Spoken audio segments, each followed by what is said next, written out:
Hello and welcome here to TalkFCB and welcome back to the channel here today, guys, where the feelings are still very, very good indeed. And we're going to be talking through lots of Barça news coming up today involving Ronald Araujo, their transfer news on him. We've also got to talk more about another centre-back there, Pau Cubarsi. Today, though, with a little more caution, you could say. We've also got some really good debates on Sergi Roberto's future. I know that topic is going to divide opinion, and there's injury updates on Pedri and Frenkie de Jong, all ahead of the next round of the Champions League, the final 8, where Barca are, and we're going to be talking about all 8 teams remaining ahead of the big draw tomorrow. It is all coming your way today. Sit back and relax and be happy. Let's do this. But first of all, we do have a shout out today to Rahul, who is looking for another face reveal video. And I admit there, it has been far, far too long, and I do intend on putting that right before the summer comes. Let's just say that. And a shout out as well today to Omid. Really happy there that you are enjoying these longer format videos. I hope all of you guys are. And also to David, thank you very much indeed for your incredible generosity. All of your support here. It's been amazing. The feelings are absolutely fantastic, and there is nothing better than sharing all of that together right here. But I do want to kick off today though, guys, with some breaking news, and surprise breaking news this morning, because Barca's economic vice president, Eduard Romeo, he has resigned from his position at the club. And this is a man, by the way, who has been instrumental in overseeing Barca's economic recovery there, and somebody who has been much trusted by Joan Laporta inside of the club. And I think this decision today, it came out of nowhere. Laporta there called a surprise press conference. It was a bit of a shock to the club that it happened. And of course, when you get a surprise resignation, you're always going to get questions. You know, why is he leaving? Is something happening inside of the club? What is going on right now? All of that speculation. But sometimes, guys, the time just comes to move on, especially after several years of really, really hard, intense work on the economic side. I would imagine that is a pretty stressful job at Barca. And Eduard Romeo actually said today that basically he's starting a new business elsewhere, and that now is going to take up a lot of his time. His priority up until this point has always been Barca, full focus on that, but he's now not in a position to fully dedicate his time there anymore. So he is now stepping aside. Joan Laporta did admit that he would have liked him to continue, but he made the decision there out of professional necessity, and we accept that. He said, we are really happy with Romeo's work. He did an outstanding job at the club, and they will continue, Barca, to take on his advice. So Romeo is departing there as the economic VP, and let's wait and see who replaces him. Then, though, we do move on to talk about the incredible Pau Cubarsi. What a wonderful display it was yesterday. Let's just say that again. What a performance it was against Napoli. I cannot stop thinking about that, genuinely. This is such an exciting young defender, which is why I understand that Spain are looking right now at Cubarsi, and they're thinking, okay, we'd like to have him in our team. We would love to have him at the heart of our defence, and they're apparently looking to call him up as soon as possible to the national team. I get that. And there is already talk right now that he's in Spain's mind too, ahead of the summer, ahead of Euro 2024, which in answer here to this particular super thanks, don't worry, I will indeed be covering the tournament. Lots happening this summer, the Euros and Copa America. Thank you indeed for that. But look, I understand as well that Spain want Cubarsi in the team at the Euros. It's understandable. But that's not my problem, because the rumours that we're hearing now is that Spain could pick Cubarsi to play in the Euros, that he could be in the Euro squad playing from June there until July this summer. But the problem then is that apparently they might also want him to play in the Olympic Games, which then runs from the end of July into the start of August. So right the way after that tournament, you'd be back playing club football, doing pre-season. There would be absolutely no rest this summer for him. And that cannot happen, because this is reminding all of us right here of Pedri. He came through, he had an explosive first season at the club, he played so many games for Barça, then he played 2 successive international tournaments in the summer, and it's destroyed him. There is no other way of saying it. It absolutely tore his body to shreds. He's never been the same since. And I'm not just talking here, guys, with my Barça hat on, because let me just say, do you think Spain are happy with what has happened with Pedri? Do you think they're happy now knowing that he's quite injury prone, that they may not be able to rely on him whenever they may need him? That is not good for them either. So what we have to do here is protect players. Pau Cubarsi has just turned 17 and he's got his whole career, such a bright career ahead of him. Look after him now. We cannot burn him out. We cannot play him every game at Barca. We cannot play him every international tournament there is. It has to be, in my opinion, one or the other. Either the Olympics or the Euros. And I know it's difficult. I know that it's not an ideal choice. You know, players want to play. Players want to be part of these tournaments. But look, he's so young. He will have many more opportunities there, even to play at the Olympics in 4 years' time. He'll still be eligible. It's not a problem. And I just think here there's no room for error. Barca, even if it's difficult, even if it's tough here, they've got to try and be firm. They have to try and take control of this situation, because we cannot have another summer like Pedri had. We cannot go down that road again, not with Cubarsi. And I do just want to say as well on Pau that it is now being reported that once again on Tuesday they're watching Pau Cubarsi. PSG scouts were in attendance inside of the stadium against Napoli, and that is not the first time that they have come to see Cubarsi in person. And I do hope, guys, that those scouts there really enjoyed his performance. I hope they enjoyed it as much as we did. And please, PSG scouts, you're welcome to come back again. You're welcome to come back anytime you like to have a look at our young, exciting centre-back, because that is the closest that PSG are going to get to Pau Cubarsi. But indeed, guys, from one centre-back we go to another right now. And we have to talk about some of the reports that we have been hearing on Ronald Araujo, because the very morning after the Napoli win, I mean, they didn't even give us a few hours to celebrate before ESPN in Spain hit us with this very report, because they said that Barca will consider letting Araujo leave the club this summer if they receive an offer close to 100 million euros for him. So Barca would be open to Araujo's exit if they get a bid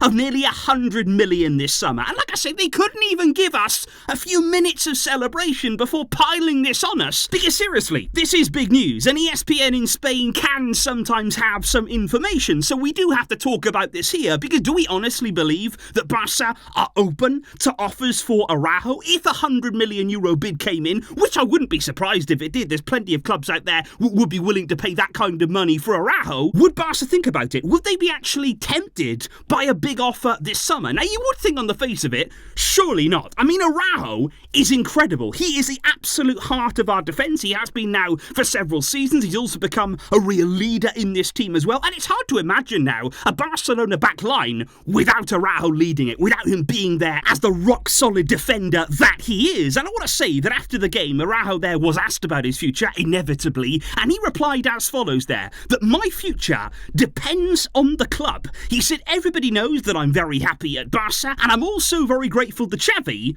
but it depends on the club. And that is interesting there, that he's almost putting the power in Barca's hands, you know, waiting to see what the club may indeed decide to do or not. Whether we can read anything into those quotes, we will have to wait and see. But I just want to say as well, the last that we heard, Barca were actually in the process of opening talks with Araujo about a new deal, about extending his contract at the club, renewing him on a new long-term deal. So that is why I was surprised here to hear what ESPN said yesterday.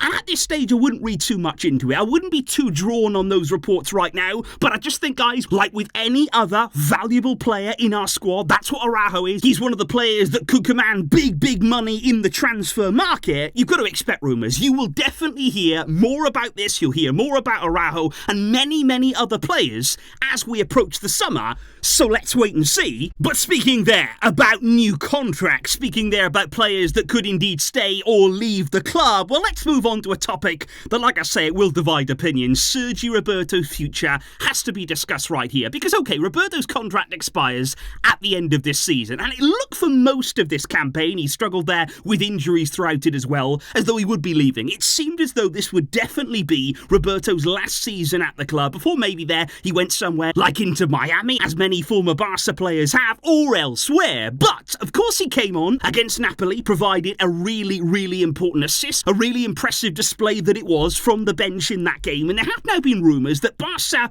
could offer him still a one-year extension. They could offer him a new deal to keep him at the club longer. And now most people are either on one side of this or they're on the other, because some people will say, please let Sergi Roberto leave. Many people will say the time has come here to move on now. Roberto's been at the club for nearly 20 years in his career, and of course he's had some big highs along the way. Of course he's helped Barcelona on multiple occasions. There have been lows as well, of course, don't forget, and there has been criticism along the way, and many people will say now is the time to start something new, to build something new. We're going in a different direction. Let's leave Sergi Roberto behind and forge our own path.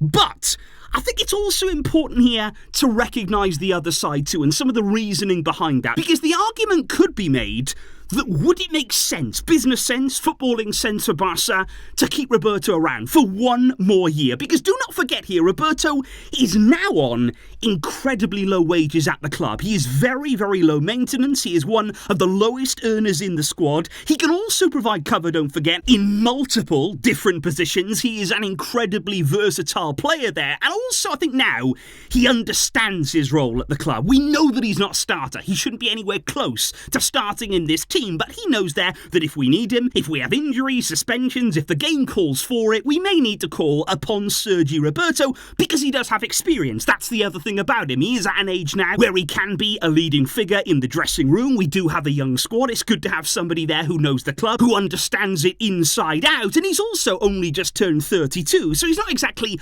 over the hill either. He's not well into his 30s. He's not actually that old either. And I think Barca will be evaluating all of this right now, especially since, do not forget, the most important thing here is that we can't just go out anymore and just sign player after player after player. If we want to get rid of a player, that's fine, then we just easily bring in a new one. It's not that simple right now at Barca. Every single decision needs to be calculated. You need to have a squad there made up of players who can help you, who you can rely on, who you know what they can offer. And I have to say, guys, I never ever expected to be making a case here for keeping Sergi Roberto, because let me just say, on his old contract, if he was still earning big money at the club, if he was still one of the top earners, I would drive him to the airport myself this summer.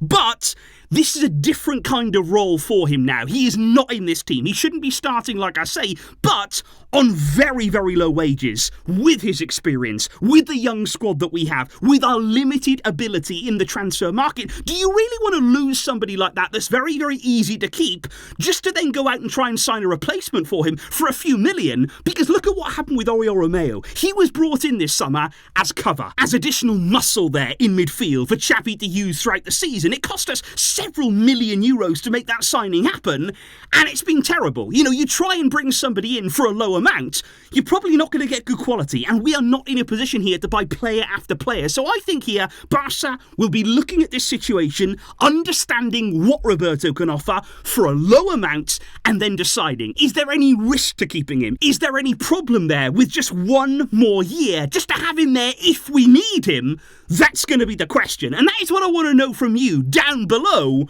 Would you keep Roberto for one last year, or are you eager to get rid? However though, guys, we still have big topics left to discuss, because we've got to talk about the Champions League, because it's now the middle of March and we're still talking about the Champions League. That means that we're still in the hat. We're still in the draw. We are still alive in this competition. And I'm incredibly happy every day that I wake up that we're in the Champions League. It is an absolute blessing. Let's talk then about injuries. Let's talk about players there that may or may not be back in time for the quarterfinals. Because first of all, Frenkie de Jong, he should be there. That is the word in the media right now, that from the very first leg of the quarterfinal, whoever we're facing, there is absolutely no doubt Frenkie will be back and he will be fit. And apparently there he wouldn't even have to rush. He wouldn't have to cut any corners to be ready. He will be all okay, which is fantastic news there for our Champions League campaign. And even on Pedri right now, he of course had the more slightly severe injury than Frenkie did. But even him, according to Fernando Polo,